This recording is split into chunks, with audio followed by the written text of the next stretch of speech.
तो हेलो साथियों, नमस्कार। स्वागत है आपका अपने चैनल सक्सेस जंक्शन एक कदम सफलता की ओर में। और हम लेकर के आ गए आपके लिए बहुत ही महत्वपूर्ण क्लास है। टॉप 15 करंट अफेयर जो प्रश्न हैं हर एक माह के हम आपको कराने वाले हैं। जैसा कि आपको पता है, अभी जो करंट में जो है अभी ग्रुप डी का एग्जाम चल रहा है। इससे पहले भी बहुत से एग्जाम हुए हैं। तो जनवरी माह से कौन कौन से करंट अफेयर के प्रश्न पूछे गए हैं, वो अति महत्वपूर्ण करंट अफेयर के प्रश्न जो रिपीट हो रहे हैं, उनको हम यहाँ पर आपके लिए लेकर के आ गए हैं। तो जनवरी 2022 का टॉप 15 करंट अफेयर ये class MPPSC, UPPCS, railway, bank, SSC, MPSI एवं अन्य सभी परीक्षाएं जो आने वाली हैं सबके लिए अति महत्वपूर्ण क्लास साबित होने वाली है। तो वीडियो को शुरू से लेकर के अंत तक जरूर देखिएगा और वीडियो को लाइक कर दीजिए, चैनल को सब्सक्राइब कर लीजिए। आइए देखते हैं टॉप 15 करंट अफेयर जनवरी माह में पहला प्रश्न कौन सा है।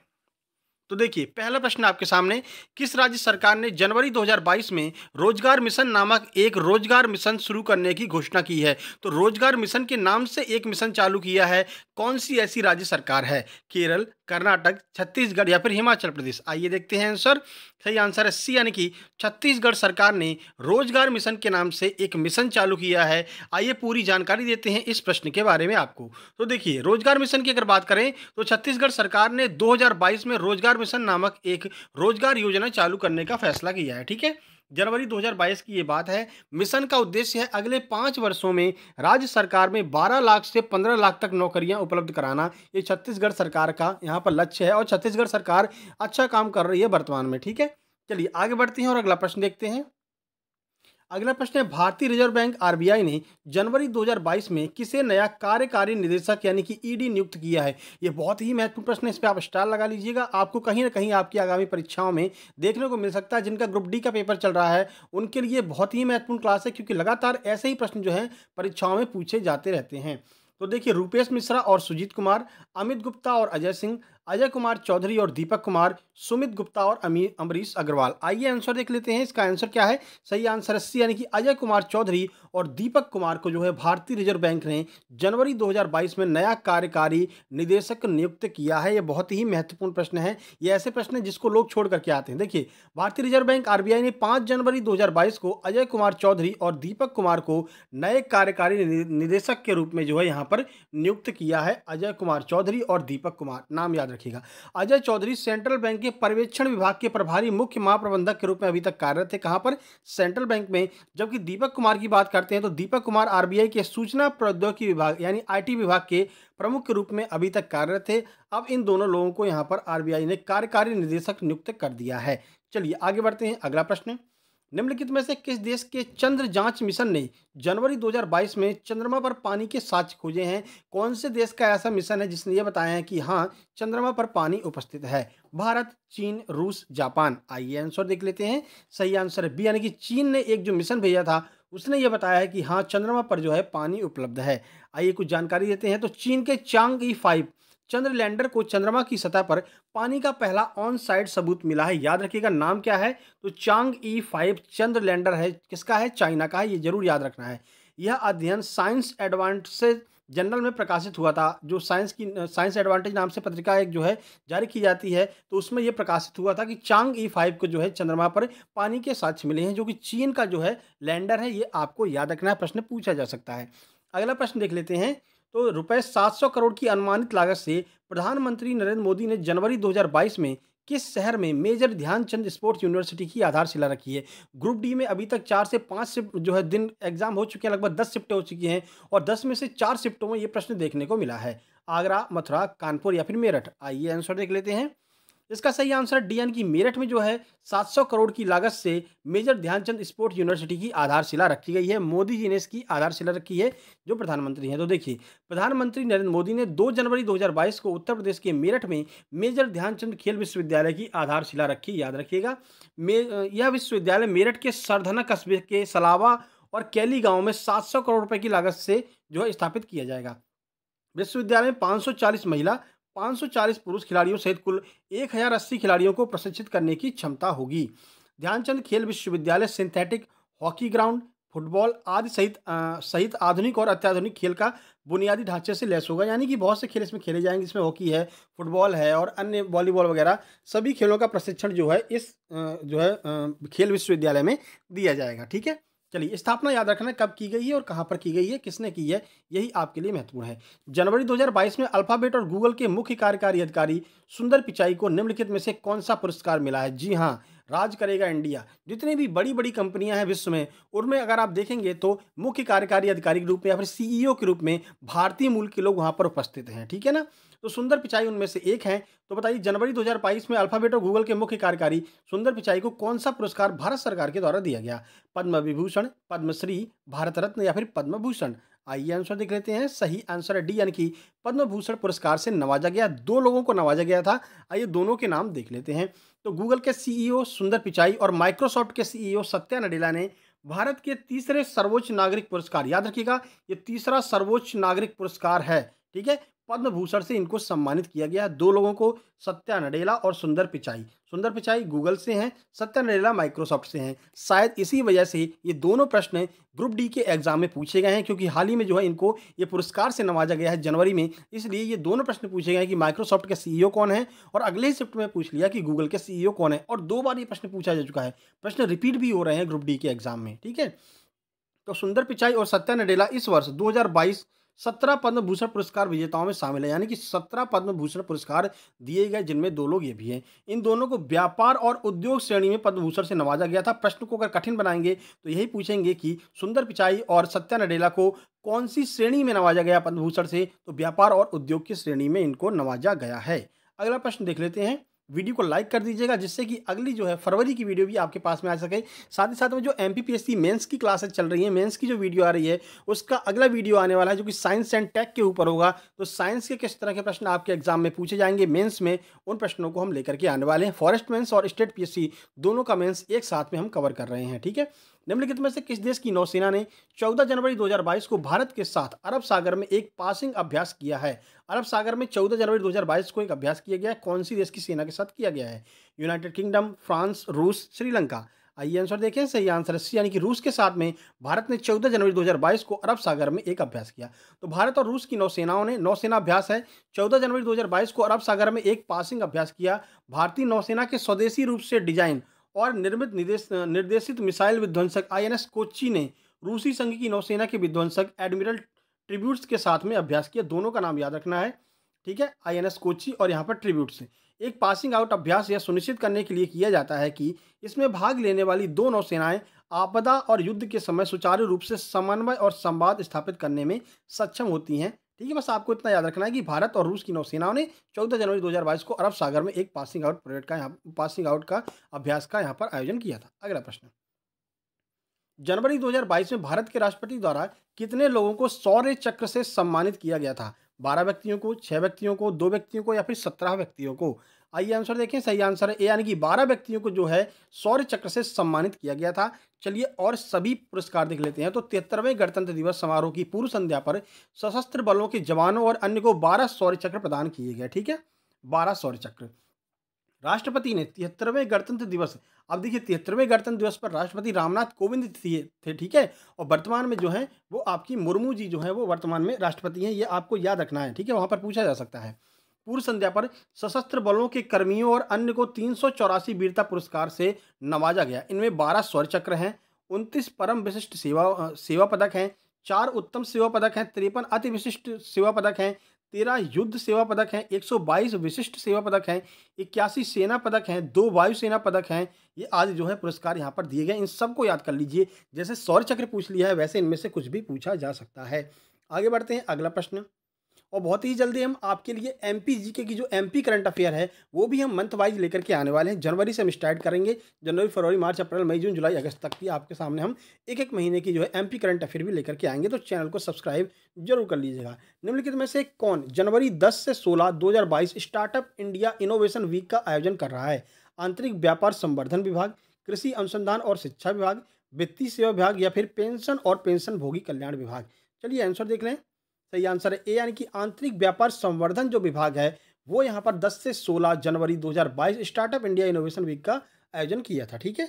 देखिए कुछ जानकारी, उद्योग और आंतरिक व्यापार संवर्धन विभाग DPIIT वाणिज्य और उद्योग मंत्रालय ने 10 से 16 जनवरी 2022 तक स्टार्टअप इंडिया इनोवेशन वीक का आयोजन किया। इसका उद्देश्य भारत की आज़ादी के 75 वर्ष भारत की आज़ादी के 75वें वर्ष आज़ादी का अमृत महोत्सव मनाने के लिए किया गया था, ठीक है? क्योंकि ये अमृत महोत्सव से जुड़ा है तो बहुत महत्वपूर्ण है, याद रखिएगा। वाणिज्य और उद्योग मंत्रालय। इसमें बाजार पहुँच के अवसरों को बढ़ाने, उद्योग जगत के नेताओं के साथ चर्चा आदि विषयों को लेकर के सत्र होंगे। देखिए 75वां वर्ष है भारत की आज़ादी का, लेकिन याद रखिएगा 76वां यहाँ पर गणतंत्र दिवस है। आप कन्फ्यूज़ मत होना, 76वां गणतंत्र दिवस है, ये आपको याद रखना है, कई बार कन्फ्यूजन हो जाता है, ठीक है? देखिए 22 जनवरी 2022 को जारी देश भर के शीर्ष 10 प्रदूषित शहरों की सूची के अनुसार निम्नलिखित में से देश का तीसरा सबसे प्रदूषित शहर कौन सा है? कानपुर, बनारस, प्रयागराज, अलीगढ़। आज इसमें बहुत से लोगों ने बड़ी आसानी से आंसर लगा दिया कि सर इसका आंसर कानपुर होगा, लेकिन मेरे भाई किसी को भी उम्मीद नहीं था कि इसका आंसर बी यानी कि बनारस होने वाला है। जी हाँ, तीसरे नंबर पर बनारस है देश भर में सबसे प्रदूषित, और कानपुर पहले टॉप 5 में था, लेकिन कानपुर ने अपनी स्थिति सुधार ली और टॉप 5 से बाहर हो गया, ठीक है? टॉप 10 में भी नहीं है। देखिए तो 22 जनवरी 2022 को जारी देश भर के टॉप 10 प्रदूषित शहरों की सूची के अनुसार बनारस देश का तीसरा सबसे प्रदूषित शहर है। तीसरा, ठीक है? शीर्ष 10 प्रदूषित शहरों की सूची में राज्य के 9 शहर शामिल हैं, यानी उत्तर प्रदेश के 9 शहर। भाई साहब क्या कर रहा है उत्तर प्रदेश? यूपी के 9 जो मतलब जिले हैं वो यहाँ पर शामिल हैं, 9 शहर जो हैं वो शामिल हैं सबसे प्रदूषित सूचों जो शहर है उनकी टॉप 10 की लिस्ट में। जौनपुर देश का सबसे दूसरा जो है सबसे प्रदूषित शहर था। जौनपुर का वायु गुणवत्ता सूचकांक 325 और बनारस का 282। दूसरे नंबर पर जौनपुर, जबकि तीसरे नंबर पर बनारस है।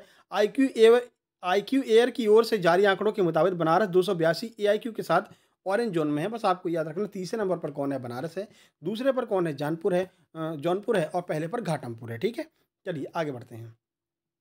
कथक के दिग्गज पंडित बिरजू महाराज का जनवरी 2022 में निधन हो गया। उन्हें किस वर्ष पद्म विभूषण मिला था? भाई साहब 2 से 3 शिफ्टों में ये प्रश्न पूछा गया है। बिरजू महाराज किससे संबंधित है? बिरजू महाराज किस राज्य के हैं? बिरजू महाराज को कब यहाँ पर पद्म विभूषण मिला था? ये प्रश्न यहाँ पर पूछे गए हैं 2 से 3 शिफ्ट में ग्रुप डी के। 1966, 1976, 1986 या फिर 1996।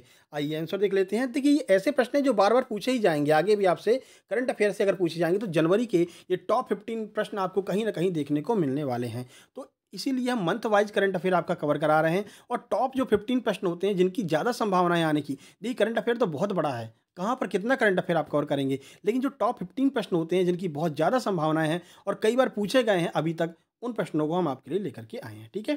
सही आंसर है सी, यानी कि 1986 में पंडित बिरजू महाराज को पद्म विभूषण मिला था। चलिए, कथक के दिग्गज पंडित बिरजू महाराज का जनवरी 2022 में 83 वर्ष की उम्र में निधन हो गया। ये आपको याद रखना है, 2022 जनवरी 83 वर्ष की उम्र में। बिरजू महाराज कथक नर्तकों के महाराज परिवार के वंशज थे। उनमें उनके 2 चाचा शंभू महाराज और लच्छू महाराज और उनके पिता एवं गुरु अच्चन महाराज भी शामिल हैं। ये सभी लोग जो है कथक से संबंधित है, ये आपको याद रखना है, ठीक है? उन्हें 1986 में पद्म विभूषण सहित प्रदर्शन कला में उनके योगदान के लिए कई पुरस्कारों से सम्मानित किया गया था। 1986 को जरूर याद रखिएगा, पद्म विभूषण 1986 में इनको दिया गया था। आगे बढ़ते हैं, अगला प्रश्न देखते हैं। जनवरी 2022 में भारत ने किस तट से ब्रह्मोस सुपरसोनिक क्रूज मिसाइल के एक नए संस्करण का सफल प्रशिक्षण किया है? भैया बहुत ही महत्वपूर्ण है। सुपरसोनिक ब्रह्मोस जो मिसाइल है, फिलीपींस यहाँ पर वो रिक्वेस्ट कर रहा है कि हमको भाई साहब ब्रह्मोस मिसाइल दे दो, हम मतलब खरीदने के लिए तैयार हैं, ठीक है ना? चलिए, बालासोर उड़ीसा, श्रीहरिकोटा आंध्र प्रदेश, रानीखेत उत्तराखंड या फिर बीकानेर राजस्थान, कहाँ से परीक्षण किया गया? आइए आंसर देख लें। सही आंसर है ए, यानी कि बालासोर उड़ीसा से परीक्षण किया गया है ब्रह्मोस सुपरसोनिक क्रूज मिसाइल का। देखिए, मिसाइल ने निर्धारित लक्ष्य पर सटीक निशाना लगाया। ब्रह्मोस मिसाइल 2.8 मैक या ध्वनि की चाल से लगभग 3 गुना चाल से उड़ान भर सकती है। ध्वनि की चाल से भी 3 गुना अधिक तेजी से जो है उड़ान भर सकती है। 2.1 मैक की इसकी गति है, याद रखिएगा। डीआरडीओ ने हाल ही में भारतीय नौसेना के एक स्टील्थ गाइडेड मिसाइल विध्वंसक से ब्रह्मोस के एक नौसैनिक संस्करण का सफलतापूर्वक परीक्षण किया था, ठीक है? मिसाइल ने निर्धारित लक्ष्य पर सटीक निशाना लगाया था, याद रखिएगा। ब्रह्मोस मिसाइल तो ये जो है भारत और रूस के परस्पर सहयोग से बनाई गई है, ठीक है? चलिए, भारत की जो ब्रह्मपुत्र नदी का नाम है और रूस की मास्कोवा नदी, इन दोनों नदियों के नाम को मिला करके ब्रह्मोस इसका नाम रखा गया है। अभी किसी एग्जाम में पूछा गया था, यूपी के ही किसी एग्जाम में पूछा गया था कि रूस के किस नदी के नाम को लेकर के ब्रह्मोस मिसाइल में रूस की किस नदी का नाम शामिल है, ठीक है? तो रूस की मास्कोवा और भारत की ब्रह्मपुत्रा। देखिए, निम्नलिखित में से किस शहर द्वारा 2022 में विश्व आर्थिक मंच WEF के वार्षिक सम्मेलन की मेजबानी की गई? विश्व आर्थिक मंच की बात की जा रही है। Washington DC, Paris, London, Davos. आइए आंसर देखें। प्रश्न का सही आंसर है डी, यानी कि दावोस में जो है 2022 विश्व आर्थिक मंच की वार्षिक सम्मेलन की मेजबानी की गई दावोस के द्वारा। देखिए, तो विश्व आर्थिक मंच जिसे WEF ने घोषणा की है कि अगली वार्षिक बैठक जनवरी 2022 में स्विस की रिसोर्ट शहर दावोस में आयोजित किया जाएगी, यानी कि दावोस में जो है 2022 में जो है आयोजित की गई, याद रखिएगा, ठीक है? चलिए, स्विट्जरलैंड का ये शहर है। बैठक का विषय क्या था? बहुत ही महत्वपूर्ण है ये बैठक का विषय, याद रखिएगा। वर्किंग टुगेदर रिस्टोरिंग ट्रस्ट जो है, ये इस वर्ष की जो है इसका जो है विषय रहा था। ठीक है, चलिए 2022 की वार्षिक बैठक एक स्थायी सुधार के लिए एजेंडा निर्धारित करने वाला पहला वैश्विक नेतृत्व कार्यक्रम था। इसकी जो थीम है वो जरूर याद रखना है कि विश्व आर्थिक मंच की थीम क्या है? Working together restoring trust. ठीक है, आगे बढ़ते हैं। जनवरी 2022 में किस शहर में नॉर्थ ईस्ट फेस्टिवल एनईएफ के 9वें संस्करण का उद्घाटन किया गया? भाई साहब इस बार यही पूछ लिया कि कौन सा संस्करण है, इतना टफ प्रश्न पूछा कि कौन सा संस्करण है, तो याद रखिएगा नॉर्थ ईस्ट फेस्टिवल का 9वां संस्करण जो है आयोजित किया गया। ग्रुप डी में 3 बार पूछा जा चुका है अभी तक, तो आगे भी एग्जाम में आने की संभावना, क्योंकि 7 अक्टूबर तक एग्जाम चलना है, तो कम से कम ये सारे प्रश्न आपके रिपीट होने के बहुत चांस है। ये 15 जो महत्वपूर्ण प्रश्न है ना, ये कहीं ना कहीं आपको जरूर देखने को मिलेंगे, और एक बार नहीं कम से कम 3 से 4 बार आपको देखने को मिलने वाले इसी ग्रुप डी एग्जाम में, और आगे भी ये प्रश्न आते रहेंगे, तो प्रश्न को नोट डाउन भी कर सकते हैं आप, इसका नोट्स भी बना सकते हैं। ठीक है, शिलोंग, इम्फाल, गुवाहाटी, ईटानगर। आइए आंसर देख लेते हैं। तो इसका सही आंसर गुवाहाटी, असम की राजधानी गुवाहाटी में 9वां जो है नॉर्थ ईस्ट फेस्टिवल समारोह संपन्न हुआ। देखिए, असम के राज्यपाल जगदीश मुखी ने 7 जनवरी 2022 को गुवाहाटी में आयोजित एक कार्यक्रम में नॉर्थ ईस्ट फेस्टिवल के 9वें संस्करण का उद्घाटन किया। त्योहार इस क्षेत्र और देश के सतत विकास में योगदान देगा। ठीक है, 9वां संस्करण था, याद रखिएगा। नॉर्थ ईस्ट फेस्टिवल टूर ऑपरेटरों, पूर्वोत्तर के व्यंजनों और क्षेत्र के बुनकरों और कारीगरों की नेटवर्किंग के माध्यम से पर्यटन पर केंद्रित है।